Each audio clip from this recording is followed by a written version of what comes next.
এবার ভারত বাংলাদেশ সীমান্তে কড়া পদক্ষেপ বিএসএফ এর। 0 পয়েন্টে সরল বাহিনী। বিএসএফ এর সহযোগিতায় স্বস্তি ফিরল সীমান্তের বাসিন্দা থেকে কৃষকদেরও। মনোবীক্ষণ পলিক্লিনিক, চিকিৎসার জগতে এক দশক। এখন এখানে সব বিষয়ে ডাক্তারবাবু একসাথে তলায়। ফোন করুন 7477999515 এই নম্বরে। মুর্শিদাবাদের ভারত বাংলাদেশ সীমান্তের সমস্ত জায়গা সরে গেল 0 পয়েন্টে। শুক্রবার রানীনগর চর রাজাপুর সীমান্তে বিএসএফ আনুষ্ঠানিকভাবে এই প্রক্রিয়া ঘোষণা করল।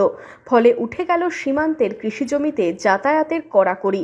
73 নম্বর বিএসএফ ব্যাটালিয়নের রাজানগর ক্যাম্পে সীমান্তবর্তী কৃষকদের স্বার্থেই বিএসএফ ওপি পয়েন্ট 0 পয়েন্টে সরানো হলো বলেই দাবি বিএসএফ এর। আজ বিএসএফ किसान सहयोग कार्यक्रम हो रहा है। ये इसलिए हो रहा है कि जिससे कि बीएसएफ और किसानों के बीच सहयोग आगे फ्यूचर में बढ़ता रहे, उनकी कोई इशूज ना रहे। इशूज हो तो उसको हम सॉर्ट आउट करें।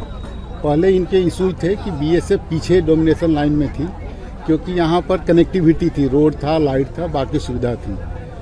आईबी यहाँ से दूर थी, बट वहाँ पर जाने की सुविधा नहीं थी, लाइट नहीं थी, इसलिए हम पीछे से डोमिनेट करते थे। ये जो किसान खेती करने जाते थे उनकी चेकिंग होती थी, उसमें समय लगता था। तो इनका ये कहना था कि हमारे को चेकिंग ना की जाए, हमें जाने आने में समय लगता है। तो उसको देखते हुए इनकी सुविधा को बढ़ाने के लिए हमने चेकिंग पॉइंट 0 लाइन के पास ले जाना पड़ा, जिससे कि इनको समय मिल सके, खेतों में काम कर सके। वहाँ पर हम रहेंगे, जब भी ये खेती करने जाएंगे इनकी सुरक्षा का ध्यान रखा जाएगा, हम इन पे नज़र रखेंगे। और दूसरी तरफ से भी कोई यदि गलत कार्य करता है तो उसके ऊपर भी नज़र रखेंगे। এই পদক্ষেপে কি বলছেন স্থানীয় কৃষকরা? আমি চাইছি যে এই বর্ডারটার উপর দিয়ে ইমিডিয়েটলি কাঁটাতারের ব্যবস্থা করা হোক, পাশে দিয়ে লাইটিং আর তার রাস্তার রোড সংশোধন করা হোক। আর যে নদী নালা, এই এরিয়াটা নদী মাতৃক, পুরোটাই নদী নালা ভরা। তবে চাইছি যে যেখানে যেখানে প্রয়োজন আছে সেখানে ওভারহেড দিয়ে সেই জায়গাটা পুরোটা রাস্তা দিয়ে ক্ল্যাম্প করে কাঁটাতার লাগিয়ে কভার করা হোক। এতদিন 0 পয়েন্ট থেকে অনেকটা ভেতরে ডিউটি পয়েন্ট থেকেই সীমান্তে নজরদারি চালাতেন জওয়ানরা। ওই পয়েন্টে প্রতিদিন পরিচয়পত্র জমা দিয়ে হাজারো তল্লাশির শেষে জমিতে চাষ করতে যেতেন কৃষকরা। কয়েক ঘন্টার মধ্যেই তাদের আবার ফিরে আসতে হতো। অভিযোগ ছিল বিএসএফ অনেকটা ভেতরে মোতায়েন থাকায় সুযোগ নিত বাংলাদেশি কৃষকরা। বাংলাদেশ থেকে দুষ্কৃতীরা এসে ফসল কেটে নিয়ে যেত বলেও অভিযোগ। জোর করে গবাদি পশু দিয়ে বিঘের পর বিঘের ফসল খাইয়ে নষ্ট করে দেওয়া হতো। বিএসএফ এর এই সিদ্ধান্তের ফলে সীমান্তের মানুষজন উপকৃত হলেন বলে মনে করছেন তারা। বিএসএফরা যদি বর্ডারে যায় তাহলে আমাদের ফসল পাইলে অত্যাচারটা হয় না, যাওয়া আসার অসুবিধা হয় না। বিশাল অত্যাচার বাংলাদেশের লোকেরা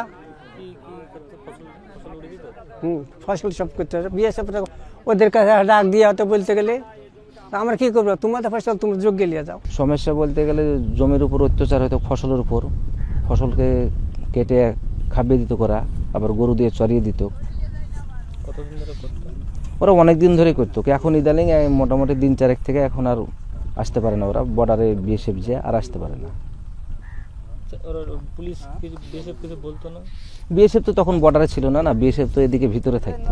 অনেকেই বলেছেন চাষবাসের কাজে এখন তাদের সুবিধে হবে। অত্যন্ত খুশি সীমান্তের কৃষকরা। এবার থেকে কোনো সমস্যা ছাড়াই নির্বিঘ্নে সীমান্তের জমিতে চাষ করতে যেতে পারবেন বলেই আশাবাদী তারা। এবছর খুব ভালোভাবে আমরা আবাদটা পেয়েছি।